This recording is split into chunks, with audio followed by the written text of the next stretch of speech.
जय श्री कृष्णा। आप सभी को मेरा प्यार भरा नमस्कार। आज हम सुनेंगे भादवे गणेश चौथ व्रत की कथा, यानी भाद्रपद गणेश चौथ व्रत कथा। भाद्रपद मास में कृष्ण पक्ष की चतुर्थी तिथि को चौथ माता व गणेश जी भगवान का पूजन किया जाता है।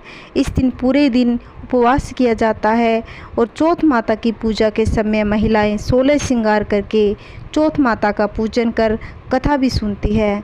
इस दिन भर महिलाएं निराहार रहकर इस व्रत को करती है। शाम के वक्त गणेश की प्रतिमा स्थापित कर उन्हें फूल, 5 तरह के फल, नारियल, पान, सुपारी, दही, दूध, शहद, सिंदूर, अक्षत और चंदन भी चढ़ाती है। इस दिन भगवान को मोतीचूर के लड्डू चढ़ाने चाहिए। भगवान गणेश की पूजा के साथ साथ भगवान श्री कृष्ण की भी पूजा करनी चाहिए। संकष्टी चतुर्थी पर गणपति जी को विधिवत पूजा करें। सिंदूर, दुर्वा, अक्षत, धूप, माला चढ़ाएं और साथ भोग में मोतीचूर के लड्डू, बेसन के लड्डू या फिर तिल के लड्डू खिलाएं। इसके अलावा केले या नारियल से भी भोग लगा सकते हैं। भोग लगाने के बाद जल चढ़ाएं, घी का दीपक, धूप जलाकर विधिवत पूजा करें। चंद्रमा को अर्घ्य देते समय इन बातों का ध्यान अवश्य रखें। गणेश भगवान की पूजा के बाद शाम को चंद्रमा को अर्घ्य देते हैं, तब ध्यान रखें कि अर्घ्य देते समय पानी के छींटे पैरों पर न पड़ें। अर्घ्य देते समय इस तरह बोले, चांदी की अंगूठी हाथ में लेकर कहानी सुने हुए आंखें हाथ में लेकर इस प्रकार बोले, चांदी की सांकली, गज मोत्यारो हार, बादुड़ी चौथ का चंद्रमा के अर्घ्य देते, जियो मारा वीर भरतार। आइए सुनते हैं चौथ माता की कहानी।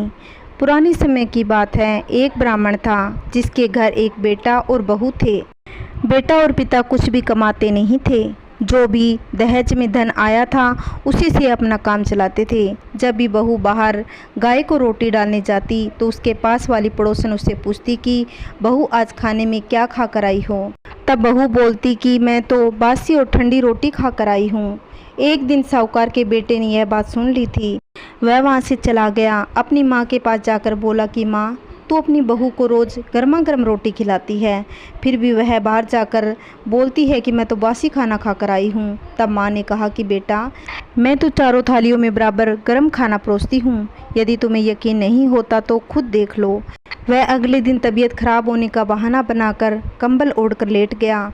तब उसको यह देखकर आश्चर्य हुआ कि बहू ने तो गर्मा गर्म खीर और खांड का भोजन किया है। जब बहू बाहर गई तो उसके पीछे पीछे जाने लगा। तब पड़ोसन के पूछने पर बहू ने वही बात दोहराई कि मैं तो बासी रोटी खाकर आई हूँ। उसका पति उससे पूछने लगा कि तो अभी अभी तो गर्मा गर्म खाना खाकर आई हो, पड़ोसन से कह रही हो कि मैं तो बासी रोटी खाकर आई हूँ, तू झूठ क्यों बोलती हो।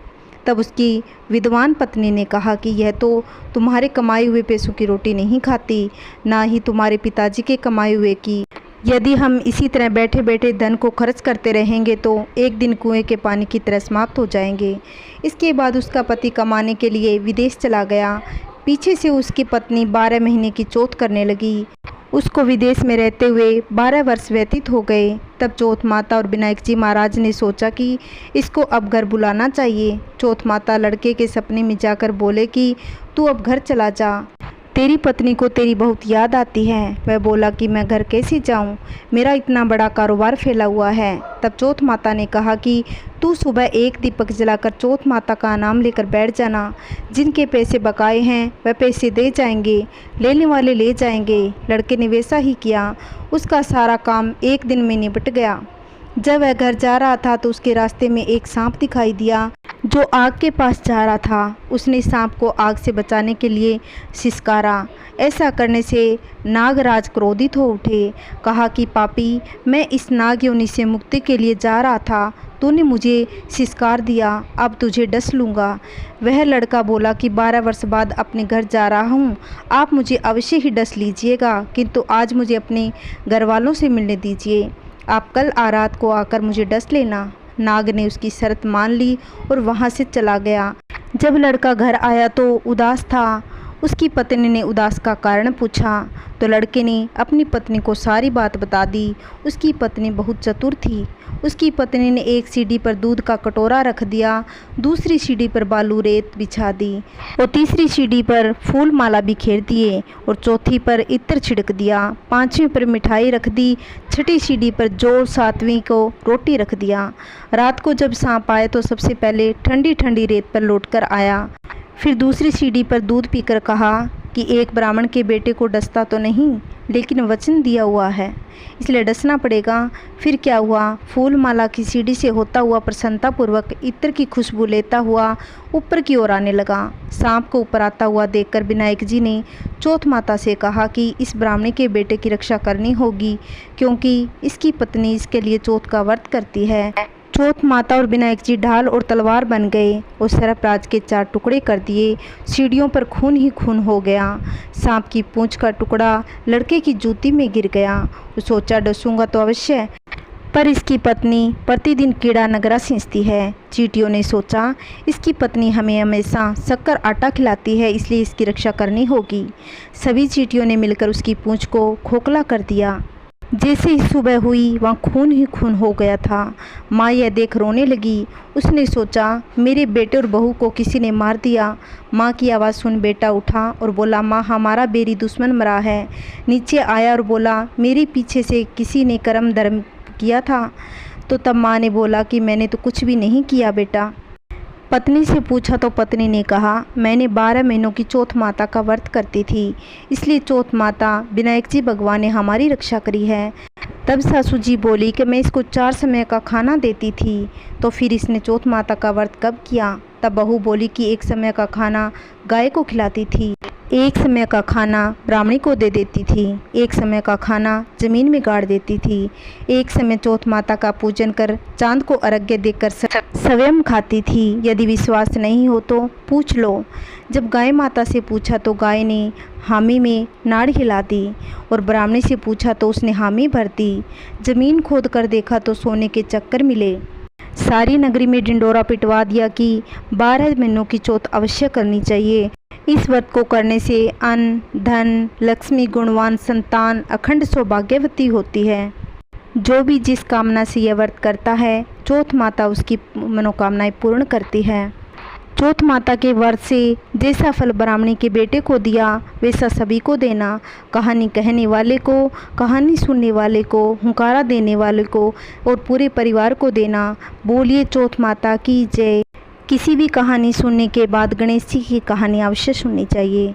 आइए सुनते हैं। एक बार गणेश जी एक छोटे बालक के रूप में चिमटी में चावल चम्मच में दूध लेकर निकले। वह हर किसी से कह रहे थे कि कोई मेरी खीर बना दो, कोई मेरी खीर बना दो। एक बुढ़िया बैठी हुई थी, उसने कहा ला मैं बना देती हूँ।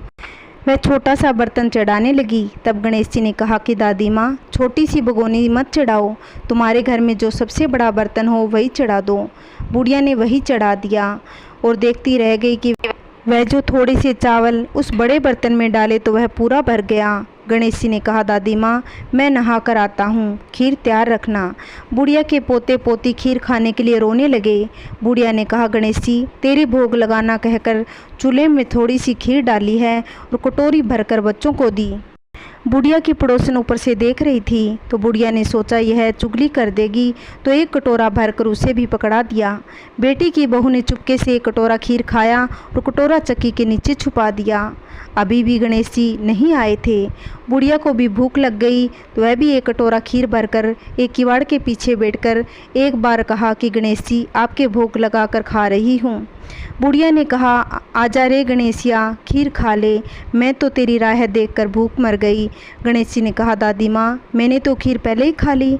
बुढ़िया ने कहा कब खाई? गणेश जी ने कहा जब तेरे पोता पोती ने खाई तब खाई थी, तब तेरी पड़ोसन ने खाई तब खाई थी, जब तेरी बहू ने खाई तब खाई थी, और जब तूने खाई तो मेरा पूरा पेट भर गया। बुढ़िया ने कहा बेटा और सारी बात तो सच है, पर बहू बेचारी का नाम तो मत लो, वह तो सुबह से काम में लगी हुई है, उसने कब खाई? गणेश जी ने कहा चाकी के नीचे देख जूठा कटोरा पड़ा है, तूने तो मेरे भोग लगाया पर वैसे ही खा गई। बुढ़िया ने कहा बेटा घर की बात है, घर में ही रहने दो, अब बताओ बची हुई खीर का क्या करूं?